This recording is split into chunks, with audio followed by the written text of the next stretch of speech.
Hi guys, कैसे हो। एक बार फिर से आपका आपके चैनल पर स्वागत है। आज हम चर्चा करने वाले हैं रीजनिंग के चैप्टर के बारे में जिसका नाम है डायरेक्शन टेस्ट अर्थात दिशा परीक्षण। इस चैप्टर से कंपटीशन एग्जाम में काफी क्वेश्चंस आते हैं, इसी चैप्टर से आ जाते हैं, अदरवाइज अदर चैप्टर से भी आते हैं तो वो इससे रिलेटेड रहते हैं। ठीक है, तो आज हम डायरेक्शन टेस्ट दिशा परीक्षण के बारे में बात करने वाले हैं। ठीक है, इसके बारे में देखिए, ये डायग्राम तो आप सब जानते ही होंगे। जैसे ये दिशा आपकी नॉर्थ हो गई, ये होगी आपकी साउथ, ये आपकी होगी ईस्ट, ये आपकी होगी वेस्ट। ठीक है, हिंदी में बात करें तो इसको आप उत्तर, इसको आप दक्षिण, इसको पूर्व और इसको पश्चिम। सही है। इसके बाद देखो दिशा, दिशाएं कितनी होती हैं? दिशाएं होती है आपकी चार, नॉर्थ साउथ ईस्ट और वेस्ट। कितनी दिशा होगी? चार। उसके बाद आती है उप दिशा। अब देखिए, ये दोनों का मिडिल पॉइंट है। इस दिशा को हम क्या कहेंगे?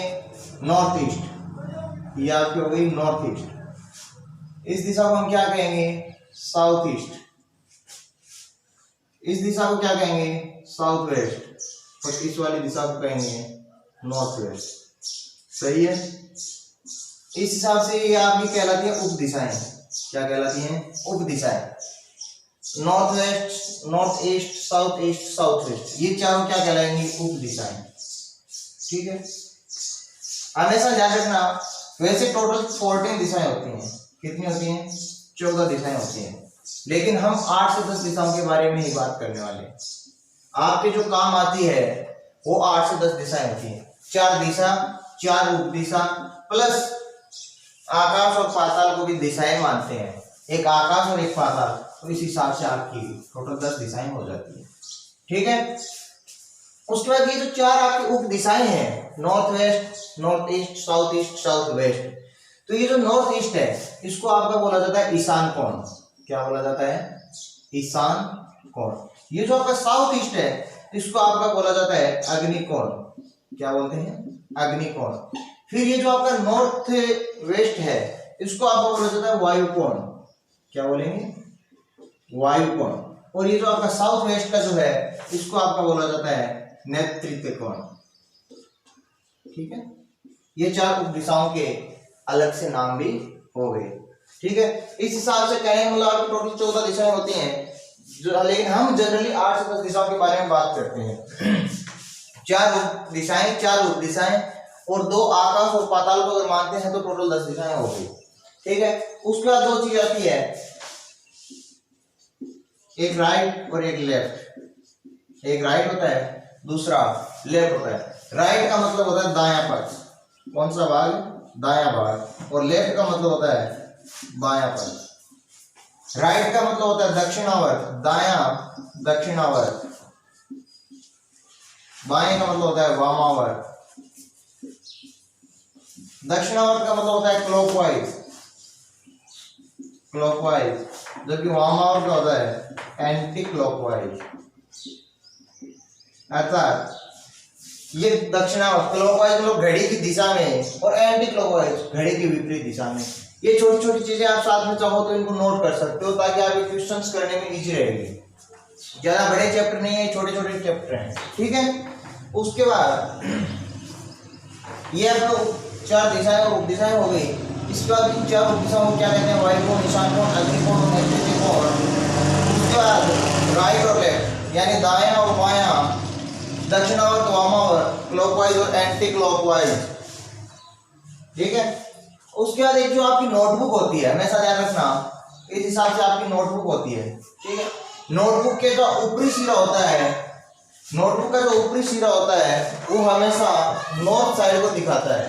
नोटबुक का जो ऊपरी सिरा होता है वो हमेशा नॉर्थ साइड को रिप्रेजेंट करता है। ठीक है, उसके बाद एक चीज और हमेशा ध्यान रखना, क्वेश्चन में बोला जाता है कि कोई व्यक्ति उत्तर की दिशा में जा रहा है, फिर कहता है कि वो दाएं मुड़ गया या बाएं मुड़ गया, किसी भी एक साइड बोल दी जाती है कि दायां या बायां, किधर भी मुड़ गया, तो उसका दाएं मुड़ना या बाएं मुड़ने का मतलब है जहां एंगल नहीं दिया गया, सिर्फ आपको बोला जाता है दाएं मुड़ गया या बाएं मुड़ गया, तो उस केस में क्या होता है कि व्यक्ति 90 डिग्री पे घुमा है। कितना घुमा है? 90 डिग्री पे। इस पे अपन एक दो क्वेश्चन कर लेते हैं ताकि आपको समझने में थोड़ी आसानी हो।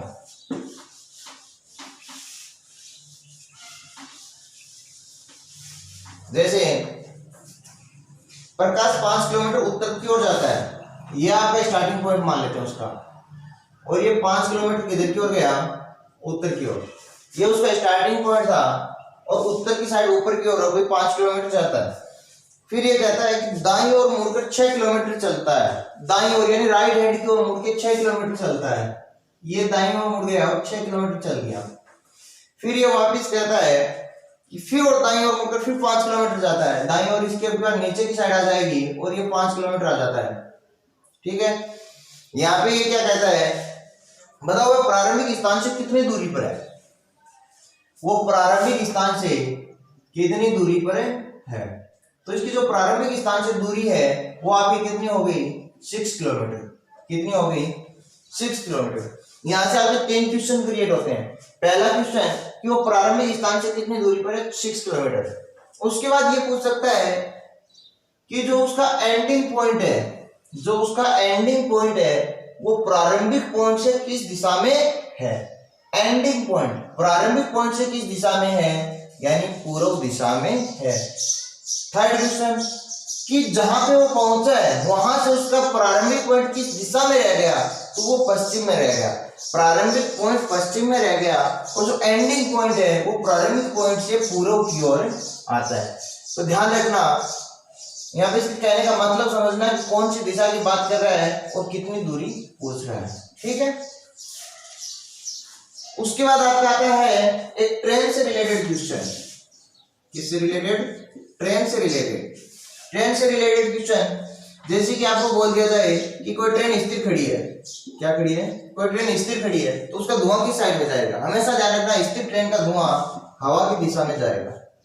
कोई ट्रेन अपने स्टेशन पे खड़ी है और हवा उत्तर से दक्षिण की ओर चल रही है, तो पूछता है कि उसका धुआं किधर जाएगा? तो उसका धुआं उत्तर से दक्षिण की ओर यानी दक्षिण की ओर जाएगा।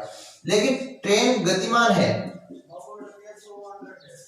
ट्रेन जो है वो आपकी क्या है? गतिमान है। ट्रेन आपकी गतिमान है, लेकिन हवा की कोई दिशा नहीं बता रहा। हवा की कोई दिशा नहीं है। क्या कहता है कि ट्रेन उत्तर से दक्षिण की ओर जा रही है, लेकिन हवा किधर को चल रही है वो नहीं बताता है। तो हमेशा ही ध्यान रखना कि जो ट्रेन का धुआं है वो ट्रेन के विपरीत दिशा में यानी पीछे की ओर जाता है। दूसरी चीज, अगर हवा की दिशा दे रही हो तब उसका चेंज हो जाता है। जैसे हम एक क्वेश्चन देख लेते हैं। जैसे एक रेलगाड़ी पूर्व से पश्चिम की ओर जा रही है, ये पूर्व होता है और ये पश्चिम, इस साइड रेलगाड़ी आ रही है। ठीक है, ये पूर्व था और ये पश्चिम। आपकी जो एक रेलगाड़ी है वो पूर्व से पश्चिम की ओर आ रही है।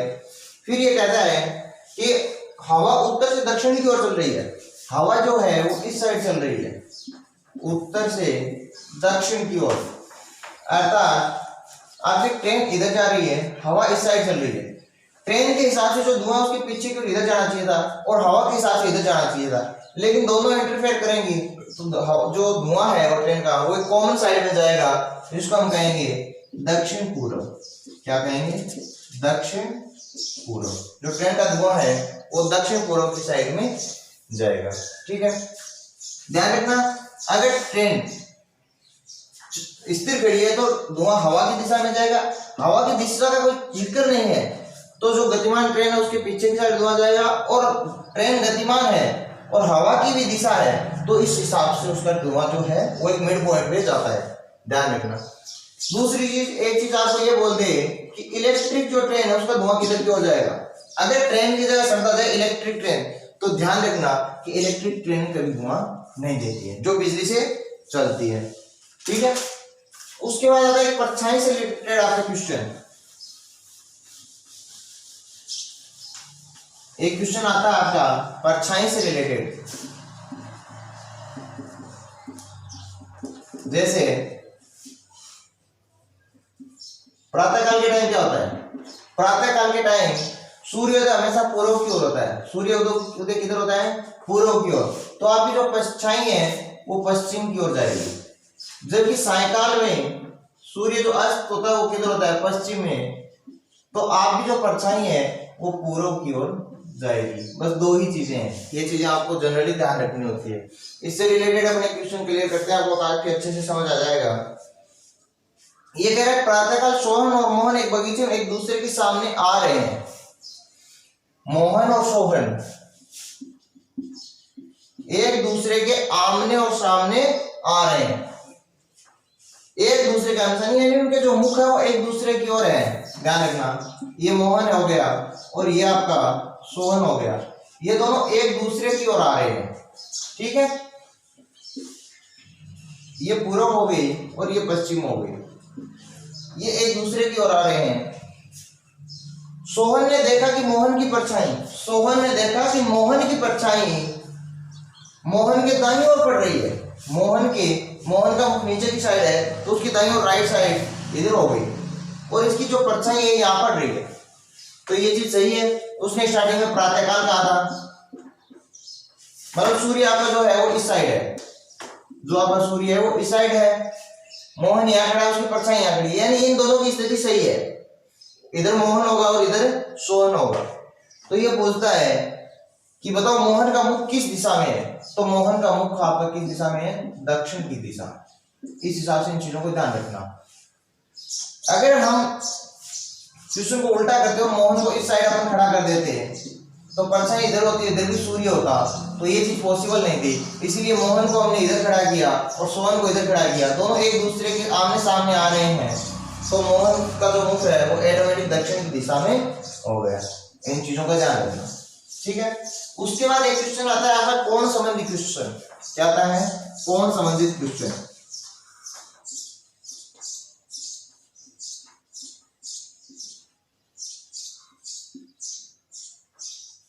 कोण संबंधी, ये जो पॉइंट होता है इसको 0 डिग्री बोला जाता है। कितना बोलते हैं, 0 डिग्री। फिर ये यहाँ पे आता है और ये कितना हो जाता है, 45 डिग्री। फिर यहाँ ऊपर की साइड आता है ही 90 डिग्री। फिर ये हो जाता है आपका 135 डिग्री, ये यहाँ पे हो जाता है 180 डिग्री, और इसके बाद ये हो जाता है 225 270 डिग्री, और ये आपका हो गया 350, और ये वापस यहाँ पहुंचते पहुंचते हो जाता है 360 डिग्री, ठीक है। इन चीजों का ध्यान रखना, 0 डिग्री, 45, 90, 135, 180, 225, 350 और 360, ठीक है। इससे रिलेटेड आपके क्वेश्चन आते हैं कि कोई बंदा दाएं घुमा बाएं घुमा और इतना कोण पे घूमता है और इतने कोण पे घूमता है, बताओ अब उसका मुख किस दिशा में। इस टाइप के आपके क्वेश्चन आ रहे हैं। एक चीज हमेशा ध्यान रखना, जैसे ये पूछ लिया जाए कि आप उत्तर की दिशा में जा रहे हैं और आपका उत्तर दिशा के साथ कितना कोण बनता है, तो ध्यान रखना हम जिस दिशा में जा रहे हैं उस दिशा के साथ हमारा जो कोण होता है वो हमेशा 0 डिग्री होता है। हम जिस दिशा में जा रहे हैं उस दिशा के साथ हमारा बना हुआ कोण हमेशा 0 डिग्री होता है। जैसे मैं उत्तर में जा रहा हूं तो उत्तर दिशा के साथ मेरा 0 डिग्री बनता है, लेकिन मेरे को बोल दिया जाए कि आप उत्तर में जा रहे हैं तो पूर्व के साथ आपका कोण कितना बनेगा, तो ये 90 डिग्री रहता है, ठीक है। अब देखो कोण संबंधी क्वेश्चन है, एक क्वेश्चन करते हैं, आपको काफी इजी से समझ में आ जाएगा। सोनू 5 किलोमीटर उत्तर दिशा में जाती है, 5 किलोमीटर उत्तर दिशा में, यानी ये उसका स्टार्टिंग पॉइंट था और ये उत्तर दिशा हो गई और 5 किलोमीटर, ठीक है। उसके बाद ये बोलता है कि बाईं ओर 135 डिग्री पर मुड़कर 4 किलोमीटर चलती है। बाईं ओर यानी लेफ्ट साइड, बाईं ओर 135 डिग्री पर घूमती है, बाईं ओर 135 यहाँ पे दी और बाईं ओर घूमना है 135, ये तो हो गया 90 आपका, और 90 के साथ में ये आपका कितना हो गया 135, यानी इस दिशा में घूमती है और घूम के वो कितना जाती है 4 किलोमीटर, ये घूम के और 4 किलोमीटर आ गई। ये जो इसका एंगल था ये ज्यादा इस साइड जा रही थी, लेकिन ये इतना घूम गई यानी 135 घूम गई, ठीक है। अब यहां से क्या होता है कि दाईं ओर 225 मुड़कर दाईं ओर यानी राइट हैंड की ओर, इसको जाना तो इस साइड था लेकिन ये कितनी में उठ जाती है यहाँ से 225। 225 का मतलब ये डायरेक्ट अपने अपोजिट साइड होगी, तो 180 तो सीधा यही हो गया। कितना हो गया 180, और 180 के साथ फिर ये कितना घूम जाती है 45 वोल्ट, तो ये इसकी दिशा हो गई, यानी ये इतना घूम गई 225, और घूम के और अपना कितना चलती है 4 किलोमीटर फिर चलती है। अब ये पूछ रहा है तो बताओ उसका मुख किस दिशा में है, तो उसका मुख किस दिशा में है पूर्व की दिशा है। इस हिसाब से क्वेश्चन आता है, ठीक है ना। अब यहाँ पे क्या होता है कि बंदा कंफ्यूजन हो जाता है कि यार ये किधर घूम रही है, शायद आप लोग भी इस क्वेश्चन में थोड़ा सा कंफ्यूजन हो गए। तो इस दिशा में हम क्या करते हैं, सीधा सा निकालते हैं कुल दाईं ओर माइनस कुल बाईं ओर, ठीक है ना। ये डायरेक्ट एक फॉर्मूला है। अब इसने क्या कहा था, सोनू 5 किलोमीटर उत्तर दिशा में जाती है और बाईं ओर 135 डिग्री, बाईं ओर 135 डिग्री। फिर ये कहता है कि दाईं ओर 225 डिग्री, इधर दाईं ओर 225 डिग्री, ठीक है। तो बताओ वो किसका मुख, जो उसका मुख है वो किस दिशा में होगा। तो अब क्या करेंगे, बड़ा एंगल ये है, छोटा ये है, इन दोनों का डिफरेंस निकालेंगे। 225 माइनस 135 शून्य, आंसर आया आपका, दोनों का माइनस किया 90 डिग्री। कितना आया आंसर 90 डिग्री। उसका स्टार्टिंग पॉइंट क्या था, वो उत्तर की दिशा में जा रही है। स्टार्टिंग पॉइंट ये कह रहा था कि उत्तर की दिशा में जा रही है, सिर्फ अपने स्टार्टिंग पॉइंट पकड़ते हैं उत्तर की दिशा में। अब कितना आया 90 डिग्री, और ये 90 डिग्री मान बचा किसका है, दाईं ओर का। कितना, दाईं ओर का, यानी राइट हैंड की ओर। तो इसको राइट हैंड की ओर 90 डिग्री घुमा दो, तो ये ऑटोमेटिक किस दिशा में आ गई, पूर्व दिशा में। इस हिसाब से इजी रहता है, कुल दाईं ओर कुल बाईं ओर। जिधर का मान ज्यादा होता है वो हमेशा उसी डिग्री साइड में उसको हमेशा घुमाना होता है, ठीक है। तो इस हिसाब से ये जो आपके डायरेक्शन टेस्ट का चैप्टर है दिशा परीक्षण, उसमें आपको जनरली डायरेक्शंस के बारे में पता होना चाहिए। फिर एक कौन संबंधी क्वेश्चन हो जाता है जिसमें ये फॉर्मूला ध्यान रखना, कुल दाईं और कुल बाईं ओर वाला एक परछाई से रिलेटेड क्वेश्चन बनता है, और एक आपका ट्रेन से संबंधित क्वेश्चन बनता है, ठीक है। इस हिसाब से आपको इसी चैप्टर से भी आपको क्वेश्चन मिल जाते हैं, और अदरवाइज इससे रिलेटेड कोई भी आप चैप्टर करोगे तो ये जनरली चीज है जो आपको पता होनी चाहिए, ठीक है। इसी प्रकार से वीडियो को देखते रहना, और वीडियो अगर पसंद आए तो कमेंट करना, और लाइक और शेयर और सब्सक्राइब करना मत भूलना। धन्यवाद।